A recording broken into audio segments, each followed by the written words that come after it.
recording devices. And this is a AT2020, and I've got a audio interface. You may not have an audio interface. Maybe you just have a USB microphone. This applies to any microphone, really. And the idea is the same. You open up your microphone and you take a look at your levels. I set my levels pretty much to maximum. You can set it to 100 or 95. So I want to get the full input of my microphone. Sometimes your microphone will also have audio boost on it. In this case, it doesn't have the boost, but the best way to calibrate your microphone, I think, is just to look at the levels and try to get your levels, you know, about 3/4 of the way up. If the levels are too low, then you should boost your microphone. If the levels are too high and you're going up to like 100% here, you should probably bring it down a little bit.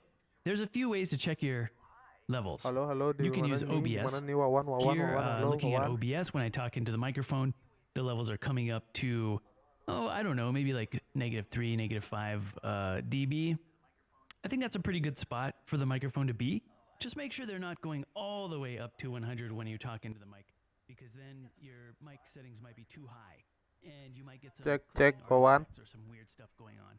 And if the microphone is just way down here, then that's probably too low, and people are not going to be able to hear you over the music and the other stuff.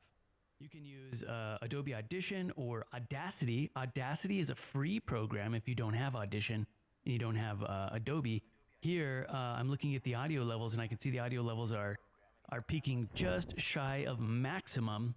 I'm pretty comfortable with these levels right here. I think that they're not quite maximum, they're not quite all the way down. I definitely do like Adobe Audition's readout a little bit better, but you could use your favorite program to determine the audio levels. Okay, so now that we've got our microphone set up and it looks like the levels are okay, we can move on to other sounds. Dengan konfirmasi yang cepat, kamu akan selalu sampai di hotel terbaikmu. Booking.com. Booking yuk.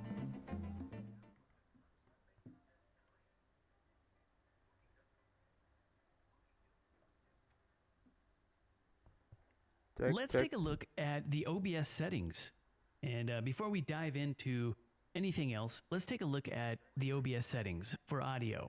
And in OBS, it's pretty simple. I prefer a 48 kilohertz